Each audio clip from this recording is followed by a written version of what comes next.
Welcome to the GAMERamble video review for Pale Cachexia, narrated by me, Dark Cloud. As always, the full text version of this review can be found on the GAMERamble website linked below. The TLDR is that Pale Cachexia is a kinetic novel with gothic undertones, featuring two women who meet under strange circumstances. One suffers from a life-leeching plague called the Pale Cachexia, while the other lives on her own in the middle of a forgotten forest. Despite the differences in their backgrounds and personalities, the two girls become friends, but there are outside forces that will put their bonds to the test. The unique story, setting and characters make Pale Cachexia an interesting read, and the gorgeous visuals as well as the haunting soundtrack certainly don't hurt either. Gameplay receives an 8 out of 10. This is a kinetic novel, but the lack of choices doesn't hamper the compelling story. Graphics receives an 8 out of 10. The game features beautiful character sprites and CGs, as well as detailed backgrounds.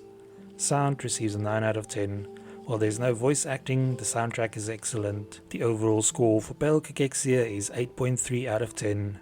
And now for the full review.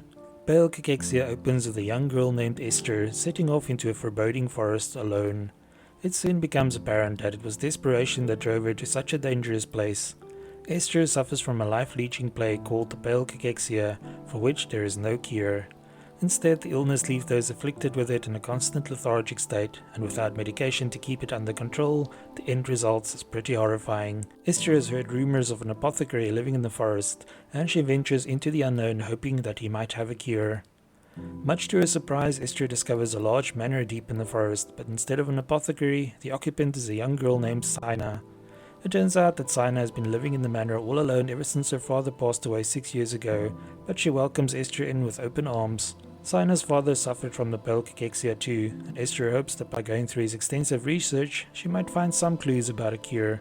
It's a long shot, but she doesn't have a lot of other options. As the 48,000 word kinetic novel unfolds, the friendship between Esther and Sina deepens, revealing their personal struggles and demons. Despite their contrasting circumstances, the story beautifully portrays the evolution of their bond.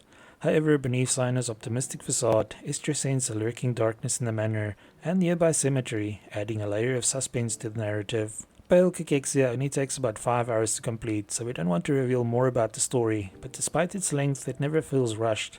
It's also great that the developers did not shoehorn a romance into the game, and instead focused on the friendship between the two girls. Pale Cachexia is not just the story of Esther and Sina though, as a third character also gets his turn to shine. However, his scenes are set in the past, and crop up occasionally to flesh out Sina's backstory a little more. Overall, the writing for Pale Cachexia is very good, and the gothic atmosphere of the game is relatively rare in the genre. The story also incorporated elements of fantasy drama and a bit of horror to keep things compelling. The game is the work of a very small team, but they did a remarkable job with the presentation, and Pale Cachexia looks and feels very polished. Along with the usual text speed and audio volume options, it also features some accessibility options, such as the open dyslexic font, audio cue subtitles, and the ability to disable bright flashes. A CG gallery and music player also round out the package nicely. Visually, Pale Cachexia puts a lot of big-budget visual novels to shame with the beautiful character sprites and detailed backgrounds. The story is mainly confined to a few rooms inside the manor and surrounding woods, but the limited locations add to the game's intimate feel. The character sprites are not just well drawn and shaded, but are also expressive enough to convey the emotional turmoil that they're going through. Finally, the handful of CGs for some of the key scenes in the story also look great. Unfortunately, Pale Cachexia doesn't feature any type of voice acting, but makes up for it with a beautiful and haunting soundtrack. There are 12 tracks in total, so there's plenty of variety, and each one sounds great. Even the most upbeat tracks have a melancholy feel, but fit in nicely with the story's tone. The game has no shortage of sound effects either, to add a bit more atmosphere to the scenes.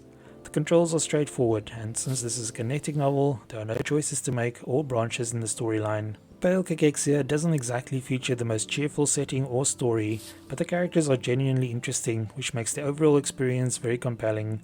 The fact that there are only 3 characters also allows the story to take its time and flesh things out without feeling rushed or contrived. Players looking for something humorous and carefree might find Pale Cachexia a little too bleak, but the characters do share the occasional moments of joy and happiness. If all you want is another goofy visual novel filled with gags and fan service, then Pale Cachexia is definitely not for you. However, if you're looking for a story that can pull on your heartstrings and feature memorable characters, this game is highly recommended. Thanks for joining me for this Pale Cachexia PC review. Remember to like, subscribe and share. Until next time.